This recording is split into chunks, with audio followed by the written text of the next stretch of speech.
진정한 교회의 길, 우리 첫 번째 말씀, 우리 다음 주는 우리 로마서 12장 9절에서 또 마지막 절 가지고 진정한 교회의 길 두 번째 말씀 그렇게 듣도록 하겠습니다.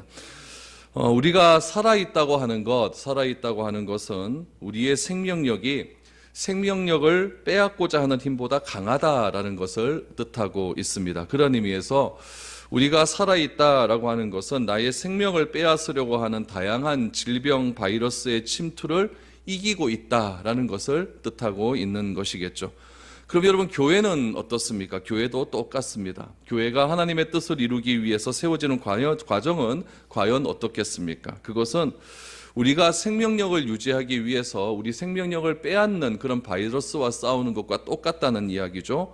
교회를 파괴하기 위해서, 교회를 탐되게 하지 못하기 위해서 흔들리는 그런 세력들, 넘어지게 하고 배반하게 하는 악의 세력과 싸워 이겨야 된다는 것입니다. 이 싸움에서 이기면 교회가 건강한 교회가 되는 것이고, 이 싸움에서 지게 되면 굉장히 아프고 힘든 교회가 될 수밖에 없다는 이야기입니다. 바울은 예수를 그리스도라고 고백하고 난 다음에 하나님이 내 아버지라고 하는 분명히 믿음이 그에게 들어왔습니다. 그리고 그가 가는 곳곳마다 교회가 세워지는 것을 경험하게 됩니다. 그리고 교회가 어떻게 하나님의 뜻을 따라서 잘 성장하고 잘 커가는지도 보게 되었습니다. 그가 바라본 교회는, 어떤 교회는 참 성장하고 하나님의 은혜 가운데서 성경적인 교회로서 많은 사람들에게 칭송을 받는 그런 교회도 있는가 하면 그렇지 못한 교회도 많이 있었다는 것을 바울은 목격을 했습니다. 구원의 삶도 마찬가지죠. 구원이라고 하는 것도 값없이 우리가 하나님께로부터 구원이라는 것을 받게 되었습니다. 그러나 구원의 삶을 살아간다라고 하는 것은 값없이 치루어지는 것이 아닙니다.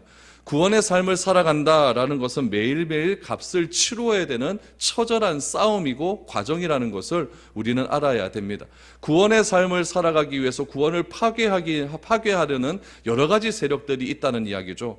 그 세력과 싸워서 내가 이기게 되면 진정한 그리스도인이 되는 것이고, 지게 되면은 명목상의 그리스도인밖에 될 수밖에 없다는 이야기입니다. 바울은 그래서 로마서 1장부터 11장까지의 말씀을 보면 어떻게 우리 삶 가운데 구원이 이루어졌는가, 또 구원이 어떻게 우리가 받게 되었는지에 대한 이론적인 설명을 아주 논리적으로 잘 설명을 하고 있습니다. 12장부터는 구원을 받은 우리가, 다시 말하면 예수를 그리스도라고 고백을 하고 하나님을 내 아버지라고 믿는 자가 되었다라고 한다면 우리는 과연 어떠한 삶을 살아가야 되는가에 대한 그런 말씀을 정리해주고 있습니다. 오늘은 특별히 12장이니까 구원 이후의 삶, 구원받은 자의 삶이 어떠해야 되는가, 진정한 교회, 건강한 교회가 되기 위해서는 새로운 이 세상과는 다른 특별한 관계가 형성되어야 하는데, 그 관계 형성이 어떻게 이루어져야 되는지를 오늘 본문을 통해서 바울은 우리에게 말을 하고 있습니다.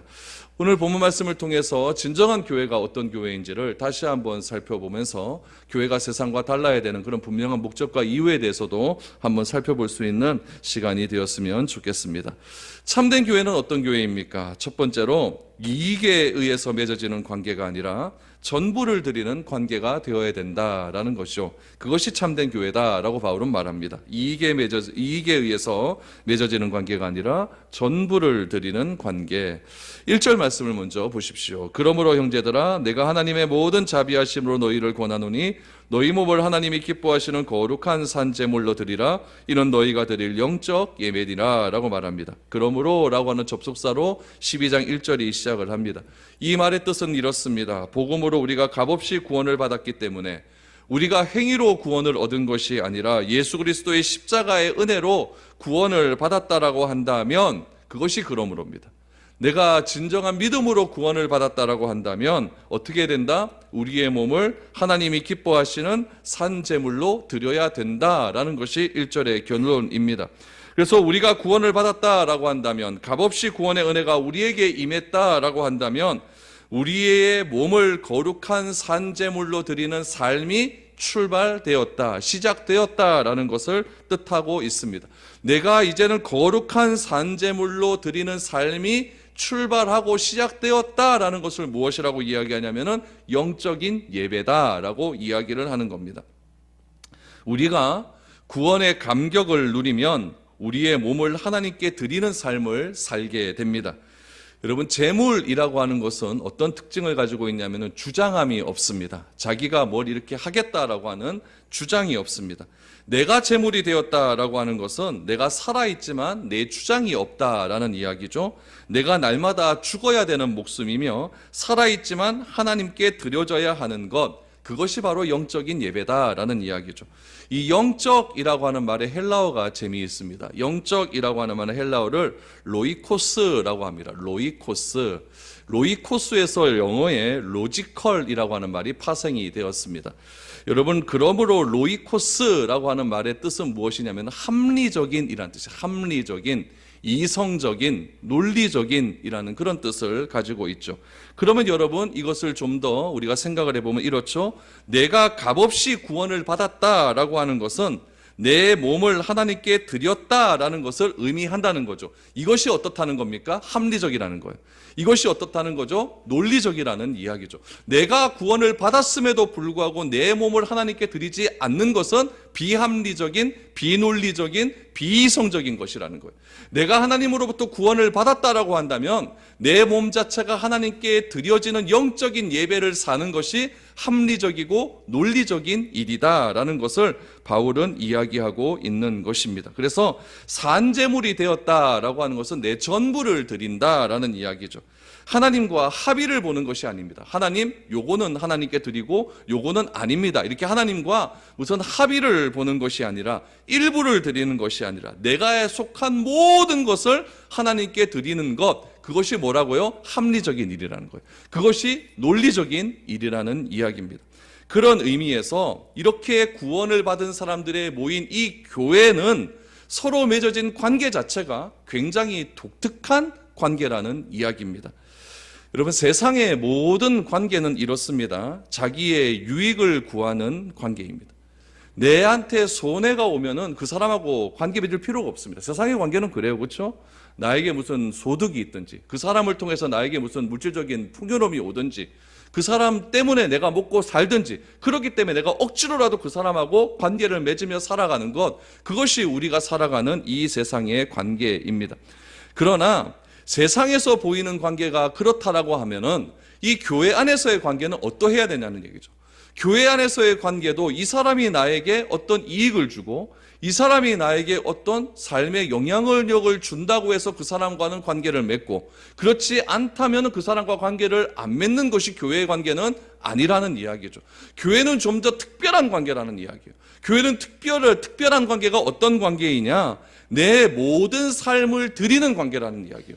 그런 것이 무엇이다? 합리적이라는 이야기예요. 그것이 무엇이자? 이성적이라는 이야기예요. 오늘 바울은 우리들에게 그런 이야기를 하는 것이죠. 그래서 교회 안에서의 관계는 하나님께 기뻐하는 산제물로 드리는 그런 관계가 되어야 된다는 이야기예요.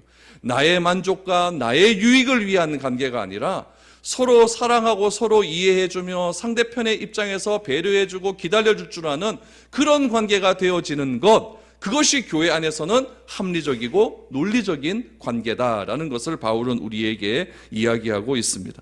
오늘도 이곳에서 예배드리는 그 예배가 참된 예배가 되기 위해서, 영적인 예배가 되기 위해서는 어떤 예배가 되어야 되겠습니까? 내 일부분만을 드리는 것이 아니라 내 전부를 드리는 그런 예배가 되어야 된다는 이야기입니다.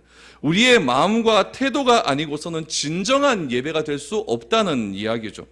우리가 한 시간을 이 자리에 앉아 있는 것을 내가 예배 드린다라고 생각하면 정말 그거는 오해입니다.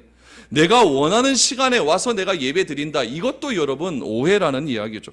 나의 전부를 하나님 앞에서 제물로 드릴 때에 하나님이 기뻐하시는 예배가 된다라는 이야기죠. 그래서 예수님은 우리에게 이렇게 말합니다. 내 마음과 목숨과 뜻을 다하여 주 너의 하나님을 사랑하라. 이것이 진짜 예배라는 이야기죠. 그렇기 때문에 내가 산제물이 되어서 서로 관계를 맺으며 살아간다, 서로 관계를 맺으며 이 교회를 이루어 간다라는 것은 세상 사람들처럼 이익에 의한 관계가 아니라 새로운 관계, 좀 독특한 관계, 세상에서는 볼 수 없는 특별한 관계가 이루어진다라는 이야기입니다. 그런 의미에서 교회라고 하는 것은 이익에 의해서 맺어지는 관계가 아니라 내가 전부를 드릴 때에 맺어지는 관계가 될 수 있다라는 이야기죠. 교회는 그런 교회가 되어야 됩니다. 저 사람은 내 마음에 드니까 말 걸고, 저 사람은 내 마음에 안 드니까 말 안 걸고, 교회 지금 다닌 지가 오래되었음에도 불구하고 한 번도 이야기 안 해본 사람이 있고, 요 얼마 된다고 한 번도 이야기 안 해본 사람이 있습니다. 이거는 굉장히 잘못되었다는 이야기죠. 저 사람에게 다가가려고 하는데 무서워서 못 가. 이것도 여러분 좀 잘못되었다는 이야기죠. 그래서 모든 사람들이 서로 전부를 드림을 통하여서 아름다운 유기체적인 그런 관계를 맺는 것이 진정한 의미에서의 교회다라는 거죠. 그것이 무엇이라는 거예요? 영적인 예배, 영적인 관리, 그것이 바로 논리적이고 이성적이고 합리적인 교회의 모습이다라는 것을 바울은 우리에게 이야기하고 있습니다. 이런 것을 무엇이라고 하느냐? 두 번째로 새 마음으로 관계를 맺는다라는 거죠. 새 마음으로 관계를 맺어라. 2절을 보십시오. 너희는 이 세대를 본받지 말고 오직 마음을 새롭게 함으로 변화를 받아 하나님의 선하시고 기뻐하시고 온전하신 뜻이 무엇인지 분별하도록 하라. 여러분, 관계를 맺을 때 무엇을 해야 되느냐? 하나님께 바울이 쫙 조의하라는 것이 있어요. 무엇을 본받지 말아라? 이 세대를 본받지 말아라. 세상 사람들의 기준을 절대 따라가지 말아라 라고 이야기를 합니다. 세상 사람들이 관계를 맺는 방법을 교회 안에 가지고 와서 교회에 그대로 타협하지 말라는 이야기입니다. 그러면 어떻게 맺어야 됩니까? 새 마음과 새롭게 변화를 경험하는 그런 관계를 맺으라 라고 말을 합니다. 여러분, 세상에는 새 마음을 보기가 어렵습니다. 우리가 새롭게 되었다라는 것은 무엇을 의미할까요? 이 세대를 본받지 않는 겁니다. 이 세상의 가치에 묶여있지 않는 겁니다.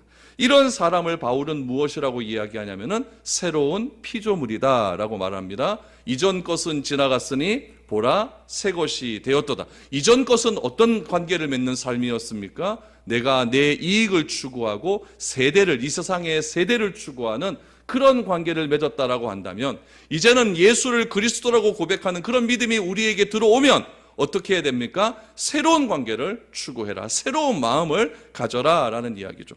그러면 새로운 마음을 가졌다라고 하는 것은, 이 세대를 본받지 말자라고 하는 것은 무슨 의미겠습니까? 이 세대는 어떤 식의 관계를 맺습니까? 나 중심적인 관계를 맺어요. 그렇죠? 나에게 이익이 오면 그 사람을 친하게 맺으려고 합니다. 나에게 이익이 오면은 그 사람에게 전화도 걸고 어떻게 해서든 그 사람과 만나서 밥도 한번 먹어보려고 하죠.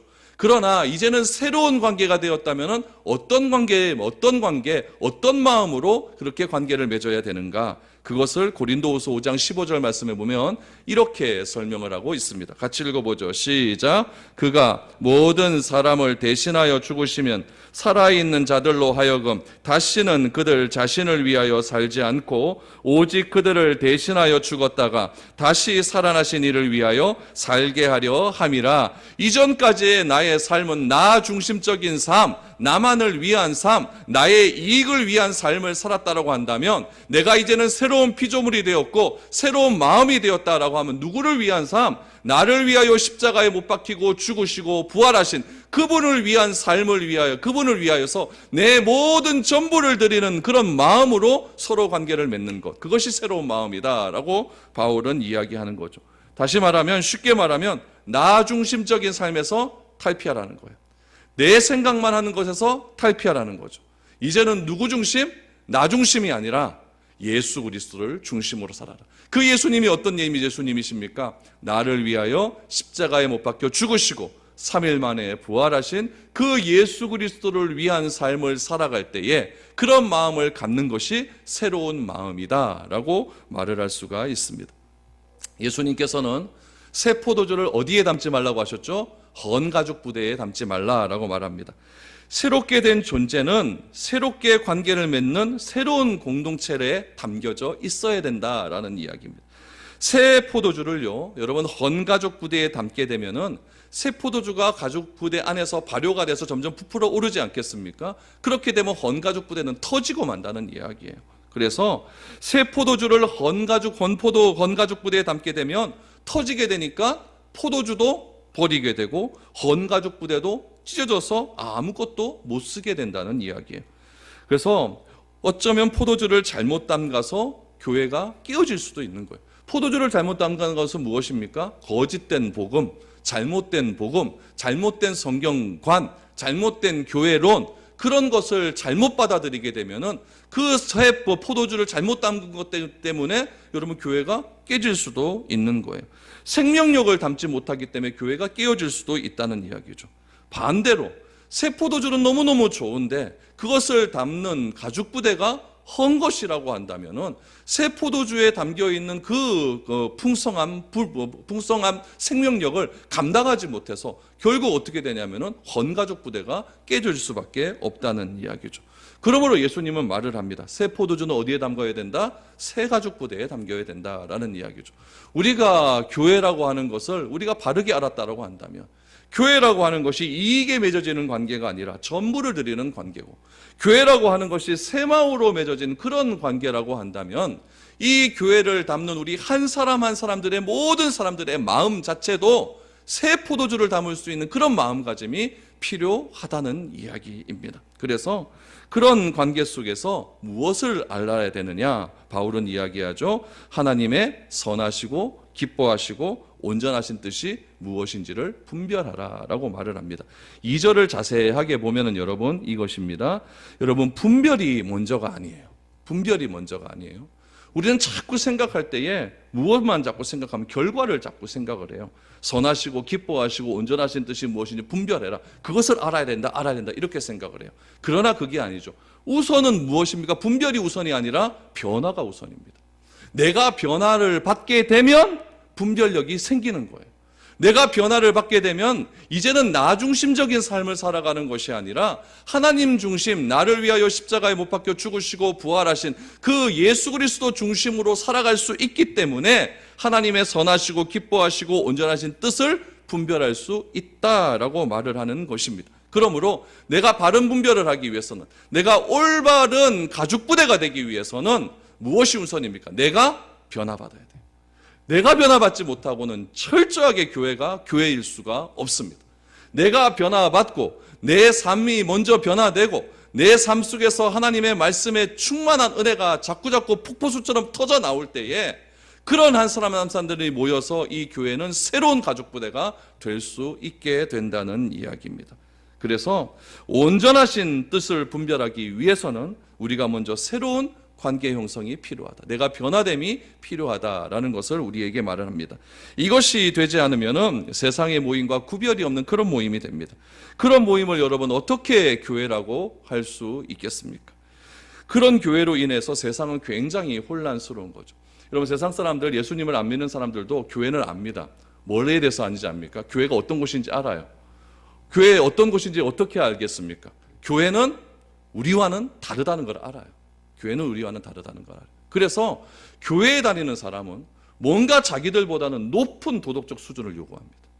뭔가 자기들보다는 윤리적 수준을 더 높게 이야기합니다. 그래서 내가 다른 사람들과 조금 다른 행동을 하고 좀 칭찬받는 행동을 하면은 그 사람들 입에서 그런 얘기가 나와요. 아, 너는 교회 다니니까 극하는가 보네.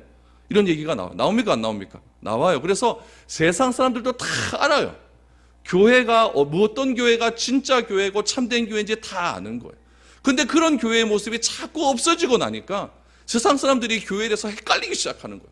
자기가 아는 교회의 본질은 그게 아닌데, 자기가 아는 교회의 본질은 이런 것 같은데 우리 눈에 비치는 교회가 자꾸 타락을 하게 되고 세상보다 더 못한 교회로서 관계를 맺으며 살아가게 되니까 교회가 자꾸만 어지러워지는 거죠.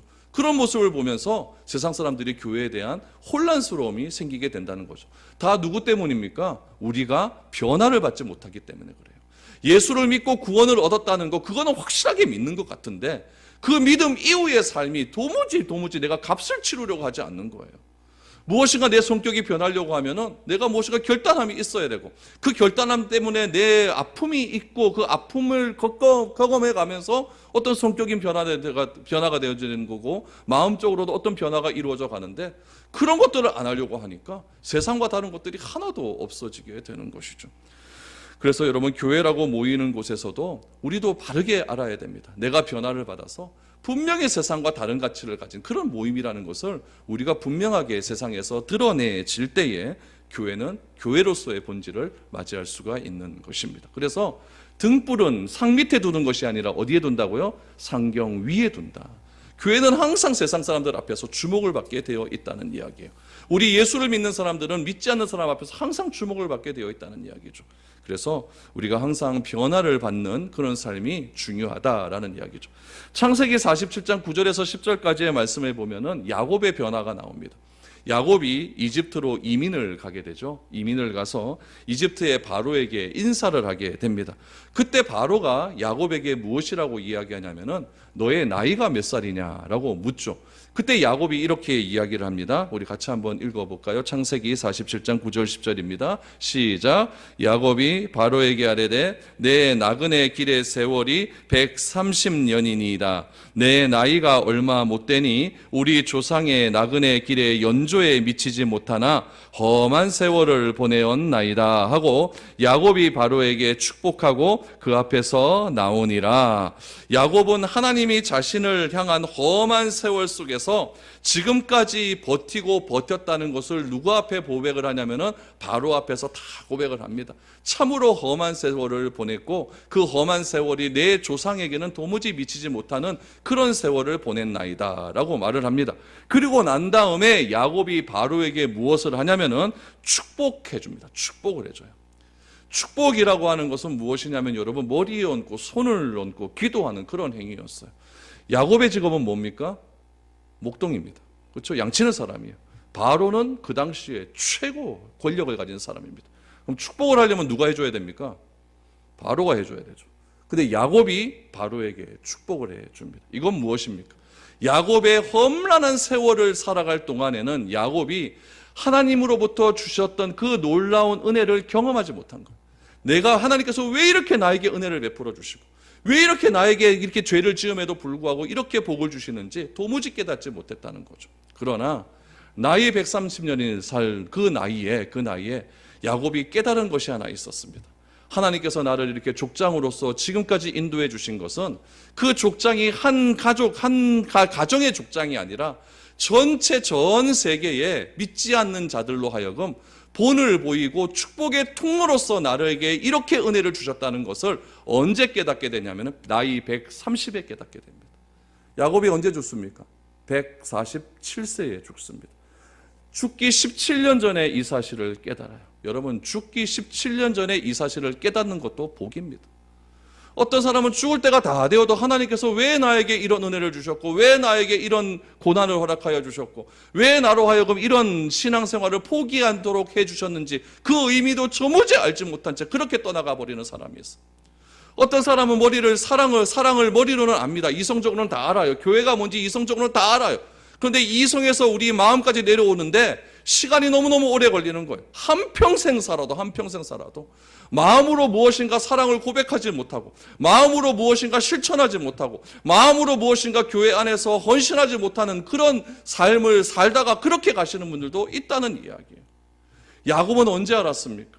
그의 생애 147년의 생애 중에서 아주 험난한 세월을 보내고 자기 족장들의 연주에도 미치지 못하는 그런 험난한 세월을 보낸 다음에 자기의 모든 고향을 벗어버리고 요셉 때문에 애굽으로 이집트로 이민이 와서 그때 바로 앞에 섰을 때에 하나님께서 자신에게 주셨던 놀라운 삶의 의미가 해석되어지기 시작을 하는 겁니다.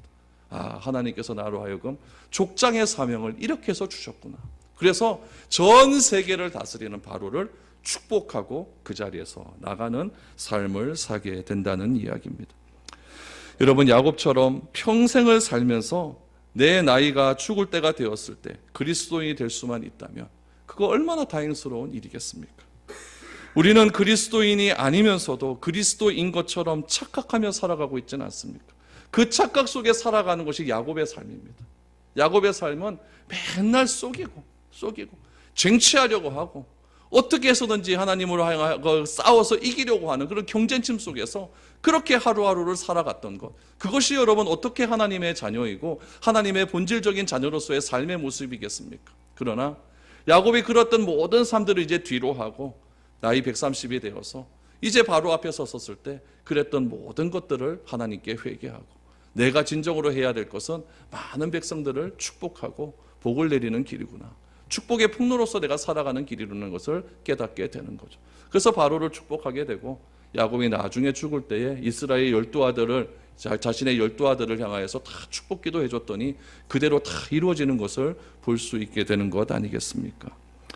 여러분, 이런 교회의 모습이, 이런 삶의 변화된 모습이 우리 가운데 이 교회에서 날마다 넘쳐날 때 이 교회는 여러분 새로운 바죽부대가 되어서 날마다 생명력이 넘쳐날 수 있는 그런 은혜가 넘쳐날 수 있게 되는 것입니다. 그런데 그렇지 않게 된다고 한다면은 여러분 이 예배드림은 종교적인 관행이 되어서 내가 주일날 한번 와서 예배 드렸다, 이것이 그냥 나의 의무가 되는 것이고 나의 그냥 뭐 다 했다, 뭐도 다 했다, 이런 것들이 되어서 이런 생각들이 자꾸 종교적 관행으로 잡아지게 되면은 여러분 그것이 바로 교회의 위기가 되는 것이고 그리스도인의 위기가 될 수밖에 없다는 이야기죠. 여러분, 이런 관행과 위기가 교회 속에서 만연된 이유를 무엇이라고 생각하겠습니까? 그 이유는 교회가 교회되지 못하게 자꾸 사탄이 악성 바이러스를 교회 안에 침투시킨다는 이야기죠. 그 바이러스가 나로 하여금 영적인 예배를 드리지 못하게 하고 새로운 관계를 맺지 못하게 하고 오로지 이기적이고 자기중심적이고 내 식구, 내 가정, 나에만 생각하는 그런 악함들을 자꾸 사탄이 이 교회 가운데 불어넣게 되면은 교회는 여러분 그렇게 종교적인 그런 한 번 예배 드리고 마는 그런 곳이 될 수밖에 없다는 이야기입니다. 여러분, 우리는 이런 해로운 악성 바이러스, 우리를 자꾸 잠식시키고 교회를 교회되지 못하고 예배를 예배되지 못하게 하는 그런 악성 바이러스를 쫓아내어서 진짜 내가 새로운 포도주가 됨을 통해 하나님의 귀한 은혜를 마음껏 누릴 수 있는 아름다운 교회의 모습이 우리 교회 가운데 여러분 회복이 되어야 될 줄로 믿습니다. 그럼 어떻게 유익한 그런 바이러스가 우리 가운데 많이 들어올 수 있게 될까요? 3절 이하에 보면은 몇 가지로 정리를 할 수가 있습니다. 3절 말씀 보시죠. 내게 주신 은혜로 말미암아 너희 각 사람에게 말하노니 마땅히 생각할 그 이상의 생각을 품지 말고 오직 하나님께서 각 사람에게 나누어 주신 믿음의 분량대로 지혜롭게 생각하라 라고 말합니다. 바울은 먼저 고백합니다. 내게 주신 은혜로 말미암아 라고 말합니다. 그 은혜로 말미암아 생각할 이상의 생각을 품지 말라라고 말하는 거죠. 무슨 말입니까? 나 자신을 잘 알아라라고. 나 자신을 잘 알아라. 중요한 것은 무엇이냐면은 그 이상의 생각입니다. 그 이상의 생각. 여러분, 그러면 어느 정도 생각하는 것이 맞는 생각일까요? 하나님께서 나누어 주신 믿음의 분량대로 하는 것, 그것이 지혜로움이다라고 말을 합니다. 여러분, 주제넘는 생각을 통해서 교회가 어려움에 봉착하는 것을 굉장히 많이 보게 됩니다. 이것을 우리는 월권이라고 이야기를 하죠. 그것은 지체가 지체로서의 역할을 벗어나서 머리의 역할을 하려고 하는 그런 생각들입니다. 머리는 성경에 보니까 예수님이라고 말을 합니다. 그럼 손이 발에게 명령을 하고 눈이 코에게 명령하는 것은 분명히 월권이라는 거예요. 팔에게 명령할 수 있는 것은 머리가 명령하는 것 아니겠습니까? 다리에게 명령할 수 있는 것도 머리가 명령하는 건데 손을 팔이 다리가 명령을 하고 이거 되는 것은 그 이상의 생각을 품었다라는 이야기죠. 그래서 이런 그 이상의 생각을 품는 이유를 무엇이라고 이야기를 하냐면은 내게 주신 은혜로 말미암아라는 거예요. 나에게 주신 은혜가 말미암아 그 이상의 생각을 품지 않게 된다라는 이야기죠. 그런데 이 내게 주신 은혜로 말미암아라고 하는 것이 능동적입니까? 수동적입니까? 수동적이에요. 내 스스로가 될 수 있는 것이 아니라는 이야기예요. 말미암아 그랬으니까. 이게 여러분 능동적이 되기 위해서는 나 때문에 이러면 됩니다. 내 때문에 나에게 주어진 은혜 때문에 이렇게 해버리면 내 스스로가 되는 거죠. 그러나 이건 무엇이라고 얘기하냐면은 내게 주신 은혜로 말미암아 그랬으니까 이거는 굉장히 수동적이 되는 거예요. 다른 곳에서부터 은혜가 들어왔기 때문에 그 은혜로 말미암아 나는 뭐 하겠다? 그 이상의 생각을 품지 않겠다라는 이야기입니다. 이것을 가리켜서 무엇이라고 이야기합니까? 절제라고 이야기하는 거예요. 그래서 하나님이 주신 은혜를 경험하지 못한 사람들에게는 무엇이 나타나냐면 월권이 나타납니다. 그러나 하나님이 주신 은혜로 말미암아 생활하려는 사람에게는 무엇이 나타납니까? 절제가 나타난다는, 이것이 성령의 열매라는 이야기예요. 그래서 내 스스로 될 수 있는 것이 절대 아니라는 이야기죠. 바울에게 체험된 은혜가 있는데 그 은혜는 스스로 이루어진 것이 아니라 말미암아의 은혜였다는 이야기예요. 누구로부터 은혜가 자신에게 주어졌다는 이야기예요. 누가 바울에게 그 은혜를 주셨습니까? 바로 부활하신 예수 그리스도 아닙니까? 하나님은 바울을 더 이상 유대주의적인 사고의 틀에 머물게 하지 않으시고 바울을 직접 찾아가셔서 부활하신 예수 그리스도를 만나게 하시고 그를 새롭게 변화시켜 주셨던 겁니다. 그것을 바울은 내게 주신 은혜로 말미암아 이렇게 이야기하는 거죠. 그 은혜로 말미암은 사실을 바울은 로마서 1장부터 11장까지 기록하고 있는 거예요. 그 은혜로 말미암아 내가 변화된 사실을 12장부터 기록하고 있는 거예요. 12장부터 무엇을 기록하고 있습니까? 교회라고 하는 새로운 관계는 세상과는 달라야 된다는 이야기예요. 나 중심이 아니라 서로 나의 전부를 드리고 내 이익을 위한 관계가 아니라 새로운 마음으로 엮어지는 그런 관계가 되어지는 것이 참된 교회의 모습이라는 것을 우리에게 말을 하고 있습니다. 그런데 그렇게 생활하는 것, 내게 주신 은혜로 말미암아 나에게 주어진 이상의 생각을 품지 않고 각 사람에게 주어진 생각대로 품어진 그런 삶을 살아가는 것을 무엇이라고 이야기하냐면 지혜롭다라고 이야기합니다. 지혜롭다라는 말의 원어적인 의미 중에 이런 말이 있습니다. 무슨 말이 있냐면은 술 취하지 않는다. 이것이 지혜롭다는 거예요. 그러면은 나에게 주어진 은혜도 없어요. 자꾸 월권의 행위를 합니다. 그것은 무엇과 똑같다? 술 취한 행동과 똑같다는 얘기예요. 술 취한 사람들을 보십시오.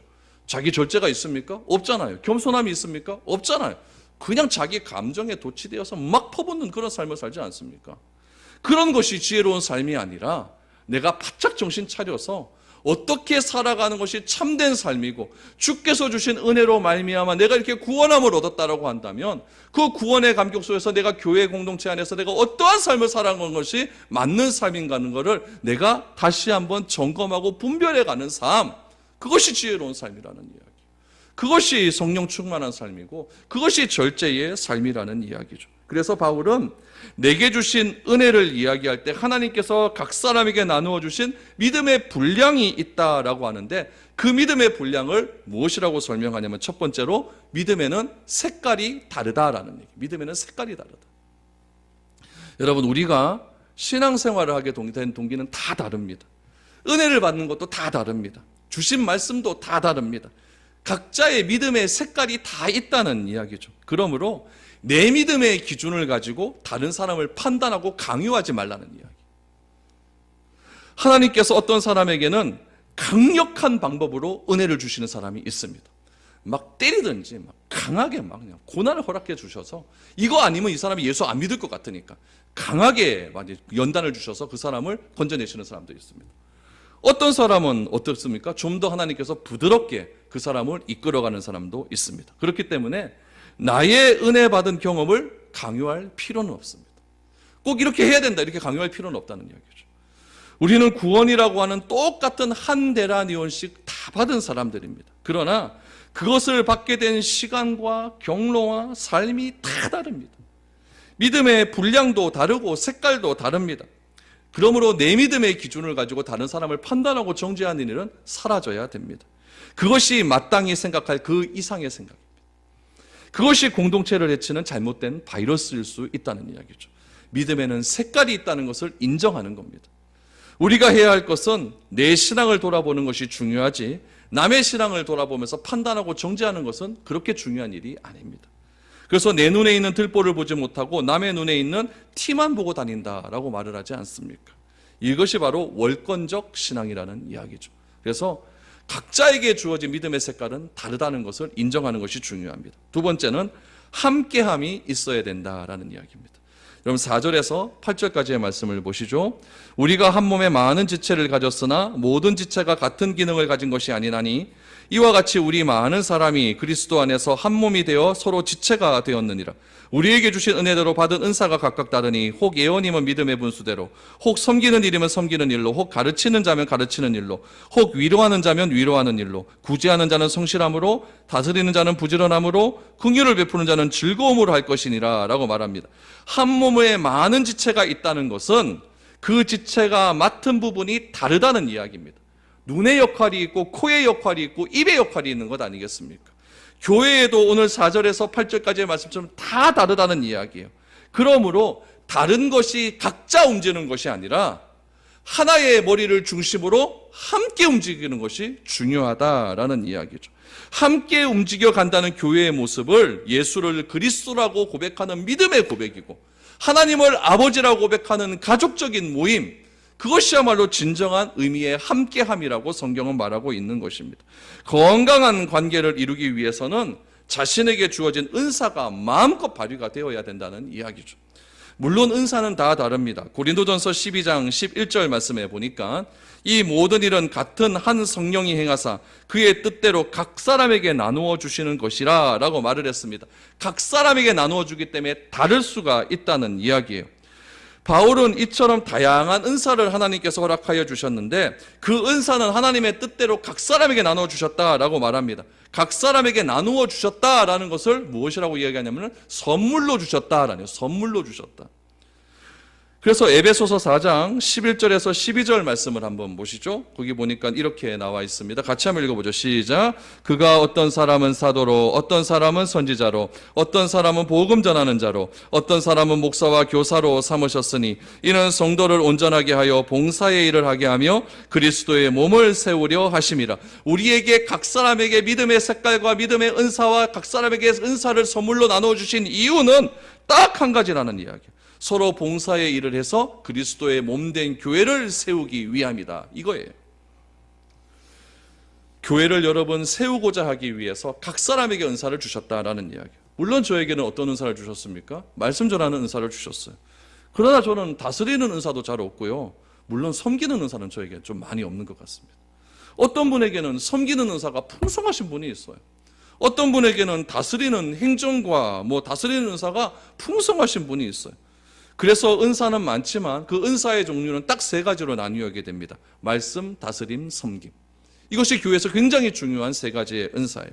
이런 은사들이 모여서 함께 이루어져 갈 때 교회는 참된 얼굴, 그리스도의 온전한 얼굴을 볼 수 있게 된다라는 이야기입니다. 그래서 교회에 속한 모든 성도가 자신에게 주어진 은사를 아름답게 발휘할 때 교회는 교회로서 온전해질 수 있다라는 이야기죠. 예수님은 교회를 사랑하셔서 이 땅에 오셨습니다. 교회를 세우고 교회를 세우기 위해서 성령을 보내어 주셨습니다. 그래서 교회인 내가 어떤 삶을 살아가고 각 개인이 같은 믿음의 식구와 어떤 관계 속에서 믿음의 분량을 키워가냐는 것은 굉장히 중요한 의미가 담겨져 있다라는 생각입니다. 진정한 교회에 대한 설교를 다음 주에도 한 번 더 할 겁니다. 참된 교회로서 우리 교회가 더욱더 삶이 풍성해지고 성경적인 교회로서 다시 한번 새롭게 거듭날 수 있는 믿음의 교회가 될 수 있기를 축복합니다. 내가 변화받아 분별되면 됩니다. 그러면 아름다운 교회가 될 수 있을 줄 믿습니다. 우리 같이 찬양